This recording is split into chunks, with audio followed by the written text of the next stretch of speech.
안녕하세요. 건강의 달인 건달입니다. 혹시 주무실 때 어떤 쪽으로 주무시나요? 똑바로 누워서 주무시나요?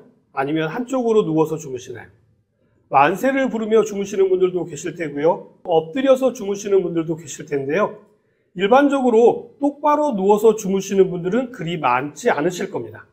특히 심장이 약하신 분들은요, 똑바로 눕게 되면 심장이 눌려서 가슴이 답답해지고 숨 쉬는 것이 불편하게 느껴지기 때문입니다. 그래서 나이가 들게 될수록요, 똑바로 누워서 주무시기가 어려우실 것입니다. 똑바로 눕더라도요, 상체가 조금 들린 상태로 병원 침대처럼요, 상체를 높일 수 있는 침대에서 주무시는 것이 숨쉬기가 편하실 것입니다. 그렇다면 어떤 자세로 자는 것이 건강에 도움이 되는 것일까요? 한 가지씩 살펴보도록 하겠습니다. 일단 우리가 엄마 뱃속에 있었던 모습을 기억하시나요? 아마도 기억하시는 분들은 안 계시겠지만 영상이나 사진을 통해서 어떤 모습인지는 알고 계실 것입니다. 가장 안정적이고 편안한 자세는요, 손과 발을 오므린 웅크린 자세일 것입니다. 그렇다고 해서 계속해서 이 자세를 취하는 것도 문제가 발생할 수 있게 됩니다. 그래서 오늘은요, 잠자는 자세에 대한 이야기를 해드리도록 하겠습니다. 코를 고시는 분들은요, 똑바로 누워서 주무시게 되면 기도가 좁아지게 되기 때문에요, 코 고는 소리가 더 커질 수가 있습니다.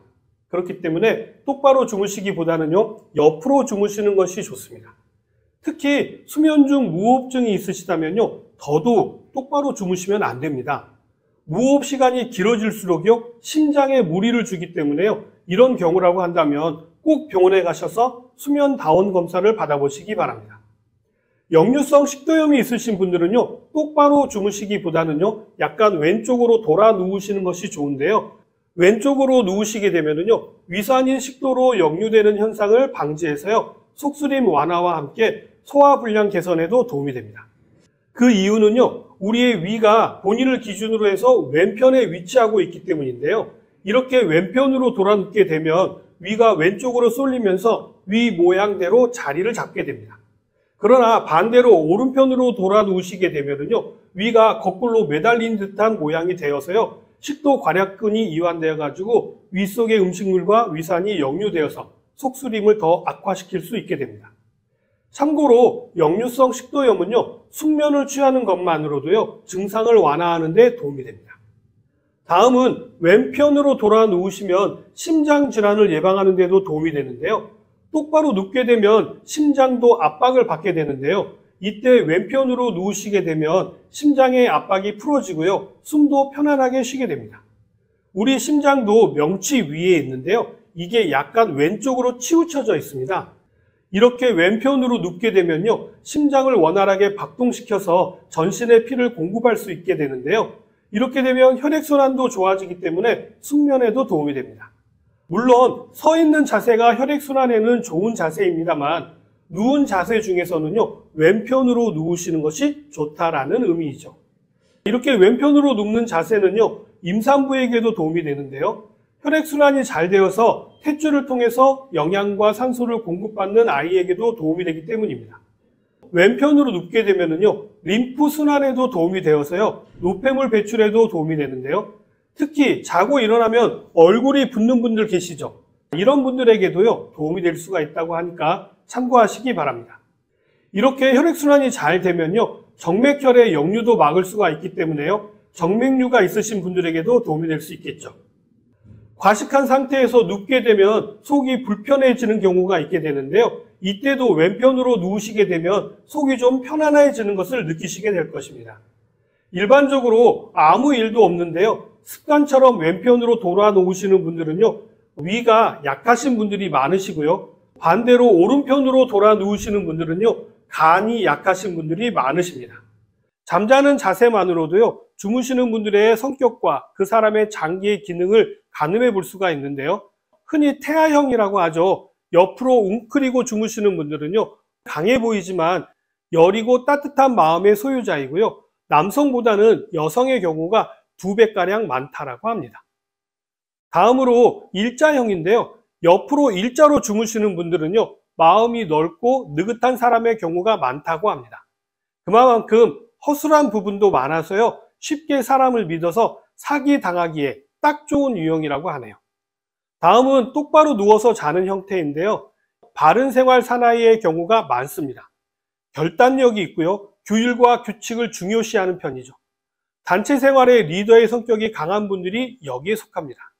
이런 분들은 심장과 장의 기능이 아주 좋은 편이죠.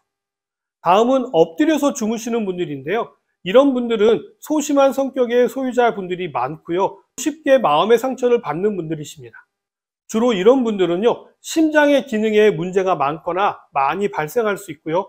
담도 자주 올 수 있는 분들입니다. 심리적으로 불안하거나 애정 결핍이 있을 때도 많이 나타나는 증상이죠. 마지막으로 큰 대자로 주무시는 분들인데요. 이런 분들은 다정다감해서요, 봉사활동 같은 것을 잘 하시는 분들이 많고요. 앞에 나서서 일하기보다는요, 뒤에서 조용히 돕는 일을 하시는 분들이 많습니다. 이런 분들은 위장 기능이 좋아서요, 가리는 음식이 없이 모두 다 잘 드시는 분들이시지만 에너지 저장하는 통이 작아서요, 쉽게 지치는 스타일입니다. 쉽게 말씀드리면요, 밖에서는 봉사활동을 열심히 하고요, 집에 와서는 아무것도 못하고 쉬어야 하는 분들이 여기에 속합니다. 이렇게 잠자는 모양만으로도요, 우리의 성격과 건강상의 장단점들이 나타나는데요. 일반적으로는 왼편으로 돌아 누웠을 때 건강에 도움이 되는 부분이 많이 있었습니다. 그러나 이렇게 한편으로만 누워 있다 보면요, 허리를 비롯하여서 다른 근육들도 한쪽으로만 치우치게 되기 때문에요, 좋은 것은 아니고요. 균형 있는 자세를 유지하기 위해서는요, 의식적으로라도 다양한 자세를 취해 보시는 것이 중요합니다. 물론 잠이 들어서 무의식적으로 취해지는 자세는 어쩔 수 없지만요, 깨어있는 시간에는 이러한 부분을 의식해서 다양한 자세를 취하시는 것이 좋고요. 운동을 하실 때도 이러한 부분을 의식해서 반대의 자세를 취하는 운동을 조금 더 하시는 것도 도움이 될 수 있겠죠.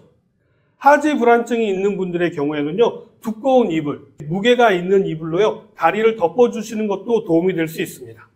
엎드려 주무시는 분들도 호흡곤란이나 저산소증이 나타날 수가 있기 때문에요, 각별한 주의가 필요합니다. 특히 나이가 들게 되면 코를 골지 않으시는 분들도요, 코를 고시는 경우가 있는데요.